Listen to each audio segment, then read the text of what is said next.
સુરતના કતારગામમાં ગરબાનું આયોજન કરવામાં આવ્યું હતું। એપ્રિકોટ એસી ડોમ ખાતે આ નવરાત્રીનું આયોજન કરાયું હતું। પાંચમા દિવસે ખેલૈયાઓ મન મૂકીને અહીં ગરબે ઘૂમ્યા હતા। તો ટ્રેડિશનલ ડ્રેસમાં ખેલૈયાઓએ ગરબાની રમઝટ બોલાવી દીધી હતી।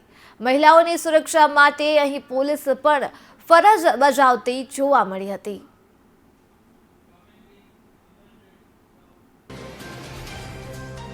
તો સુરત ખાતેથી આ દ્રશ્યો જોવા મળ્યા છે, જ્યાં કતારગામ ખાતે ગરબાનું ખૂબ જ સુંદર આયોજન કરાયું। એપ્રિકોટ એસી ડોમ ખાતે હજારોની સંખ્યામાં અહીં ગરબા રમવા માટે ખેલૈયાઓ આવ્યા હતા। અને ગઈકાલે જ્યારે પાંચમું નોરતું હતું ત્યારે ખેલૈયાઓ આનંદ માણતા જોવા મળ્યા હતા।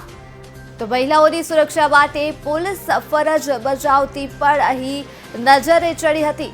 કતારગામ ખાતે આ ગરબાનું ભવ્યાતિ ભવ્ય આયોજન કરાયું, જેમાં એપ્રિકોટ એસી ડોમ ખાતે નવરાત્રીનું આયોજન કરાયું હતું, જેમાં ખેલૈયાઓ મન મૂકીને રમ્યા હતા તથા અવનવા સ્ટેપ્સ સાથે ગરબાની રમઝટ સુરત ખાતે બોલાવી હતી। તો સુરતથી આ ગરબાના દ્રશ્યો જોવા મળી રહ્યા છે।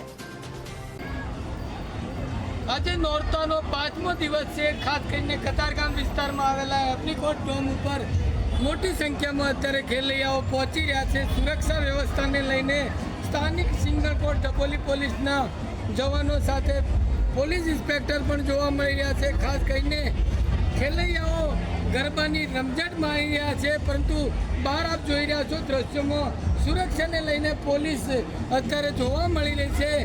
બેન દીકરીઓની કોઈ છેડતી ન કરે, ખાસ કરીને અસામાજિક તત્વો અને રોમિયો ઉપર નજર રાખવામાં આવી રહી છે। સ્થાનિક સિંગલકોટ ડભોલી પોલીસની મહિલાની જે સી ટીમ છે તે પણ પરંપરાગત જે વેશભૂષામાં એક ખેલૈયા રૂપે તેઓ પણ નજર રાખી રહી છે।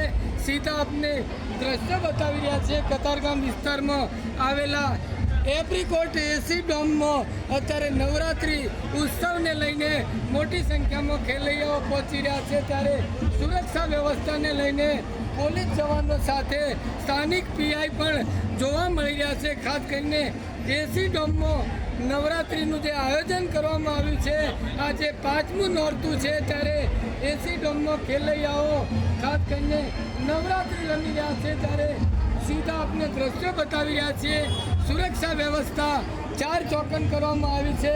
કોઈ પણ જાતની જે મહિલાઓ સાથે છેડતીના બનાવો ન બને, જેને લઈને પોલીસ અત્યારે જોવા મળી રહી છે। સ્થાનિક પીઆઈ ગોયલ સાહેબ સાથે આપણે પ્રતિક્રિયા લઈએ। સાહેબ, સુરક્ષા વ્યવસ્થાને લઈને મહિલાઓ માટેની સુરક્ષા માટે અત્યારે સુરત શહેર પોલીસની સી ટીમ અને પોલીસ કર્મચારીઓ દરેક જગ્યાએ ફાળવવામાં આવેલ છે। જે એપ્રિકોટ ડોમ છે ત્યાં અમારી સી ટીમ છે એ ખાનગી કપડામાં દરેક નાગરિકો ઉપર વોચ રાખી રહી છે। કોઈ પણ આવારા તત્વો હોય તો તેઓને પકડી પાડવા માટે સ્પેશિયલ એક આ ઝુંબેશ ચાલે છે। અને એ સિવાય તમામ પબ્લિકનું બધું ચેકિંગ પણ પોલીસની નજર હેઠળ થઈ રહેલ છે અને પૂરતો બંદોબસ્ત એ રાખવામાં આવે। ખાસ કરીને કતારગામ આપણા સિંગલકોટ ડભોલી વિસ્તારમાં જે જગ્યાએ આવા આયોજન થયા ત્યાં કેવી વ્યવસ્થા સુરક્ષાની પોલીસ? સિંગલપુર વિસ્તારની અંદર શેરી ગરબાઓ તેમજ જે ખાનગી આયોજનો છે તે દરેક જગ્યાએ પોલીસ અને હોમગાર્ડનો ચુસ્ત બંદોબસ્ત છે અને મોડી રાત્રે સુધી પેટ્રોલિંગ રાખવામાં આવે છે। અવાવર જગ્યાઓ પર પોલીસ પેટ્રોલિંગ છે।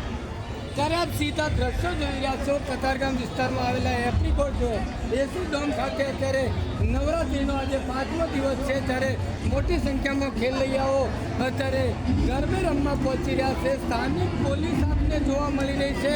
પરંપરાગત જે વેશભૂષામાં ખેલૈયાઓના રૂપે મહિલાઓ અત્યારે એક સી ટીમ સિંગલકોટ ડભોલી પોલીસની આપને જોવા મળી રહી છે। ખાસ કરીને આવારા તત્વો રોમિયો જેઓ મહિલાની છેડતી કરે તેઓની પર બાજ નજર રાખવામાં આ મહિલા પોલીસની જે સી ટીમ અત્યારે જોવા મળી રહી છે। સીધા આપણે ગેટ પરના દ્રશ્યો બતાવી રહ્યો છું।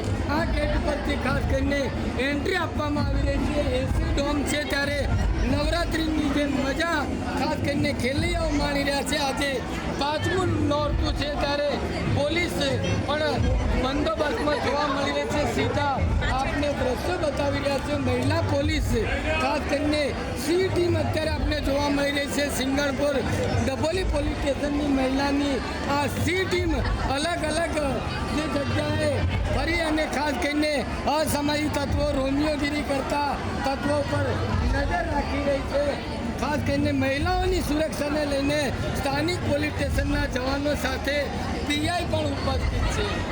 Baldev Desai, Bharat time news.